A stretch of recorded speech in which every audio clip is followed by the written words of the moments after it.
बिस्मिल्लाहिर्रहमानिर्रहीम। अस्सलामु अलैकुम वरहमतुल्लाहि वबरकातुहू। आज हम बयान करेंगे हज़रत उबैद बिन उमैर रहमतुल्लाह अलैह की पाकीज़ा जवानी। मशहूर ताबई हज़रत उबैद बिन उमैर रहमतुल्लाह अलैह को अल्लाह ताला ने बड़ी फसीह ज़ुबान अता की थी। उनकी मजलिस में मशहूर सहाबी हज़रत अब्दुल्ला बिन उमर रज़ियल्लाहु अन्हुमा भी बैठा करते थे और उनकी दिल पर असर करने वाली गुफ्तगू से फूट फूट कर रोते थे।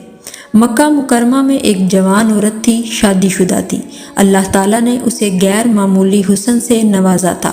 ये हुस्न भी अजीब चीज़ है। बड़े बड़े बहादुर पहलवान सूरमा इसके एक अंदाज़े गलत निगाह के वार से ढेर होकर बिस्मिल की तरह तड़पने लगते हैं।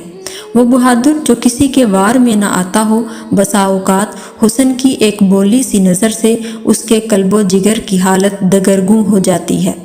यह हतून एक दिन आईना में अपना चेहरा देख रही थी। शोहर से कहने लगी, कोई शख्स ऐसा हो सकता है कि ये चेहरा देखे और इस पर फरिश्ता ना हो? शोहर ने कहा, हाँ एक शख्स है। कहने लगी, कौन?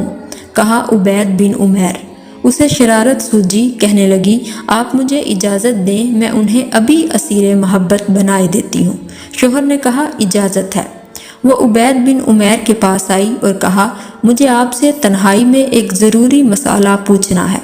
उबैद बिन उमैर मस्जिद हराम के एक गोशे में उसके साथ अलग खड़े हो गए तो उसने अपने चेहरे से हिजाब सिरकाया और उसका चांद जैसा चेहरा क़यामत ढाने लगा। उबैद ने उसे बेपर्दा देख कर फरमाया, खुदा की बंदी, अल्लाह से डर। कहने लगी, मैं आप पर फरिश्ता हो गई हूँ, आप मेरे मुतालिक गौर कर लें। इशारा दावत गुनाह की तरफ था। उबैद बिन उमैर उसके जानसे में आने वाले कब थे?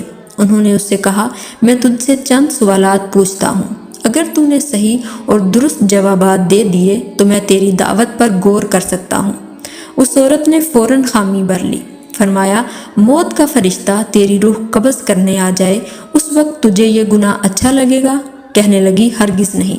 फरमाया, लोगों को उनके आमाल नामे दिए जा रहे हों और तुझे अपने आमाल नामा के मुतालिक मालूम ना हो कि दाएं हाथ में मिलेगा या बाएं हाथ में, उस वक्त तुझे ये गुनाह अच्छा लगेगा? कहने लगी, हरगिज़ नहीं। फरमाया, अल्लाह के सामने अपने आमाल के सवालो जवाब के लिए जिस वक्त तू खड़ी हो उस वक्त इस गुनाह में तुझे रग़बत होगी? कहने लगी, हरगिज़ नहीं। उसके बाद उबैद बिन उमैर ने उसे मुखातिब करके फरमाया, अल्लाह की बंदी, ज़रा अल्लाह से डर। अल्लाह ने तुझ पर बड़ा इनाम व एहसान किया है, लिहाजा उसका शुक्र अदा कर, उसकी नाफरमानी न कर। चुनाचा वो घर लौटी तो उसके दिल की कायनात बदल चुकी थी। दुनियावी लज्जतें और शोखियाँ अब उसे बेहकीकत मालूम होने लगी। शोहर ने पूछा, क्या हुआ? कहने लगी, मर्द अगर इबादत कर सकते हैं तो हम औरतें क्यों नहीं कर सकती?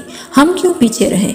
और उसके बाद नमाज, रोज़ा और इबादत में मुनहमिक होकर एक अजीम आबिदा और परहेजगार खातून बन गई। उसका आज़ाद मंद शोहर उसकी हालत देखकर कहा करता था कि मुझे उबैद बिन उमैर के पास शरारत के लिए बीवी भेजने का किसने मशवरा दिया था? उसने तो मेरी बीवी बिगाड़ ही कर रख दी। पहले हमारी हर रात शब ज़िफ़ाफ़ थी, अब उसकी हर शब शब इबादत बन गई है और वो रातों को इबादत में मशगूल होकर राहिबा बन चुकी है। आज की वीडियो में इतना ही। दोबारा मिलते हैं एक नए मौजू के साथ, तब तक के लिए इजाज़त दीजिए। अल्लाह हाफिज़।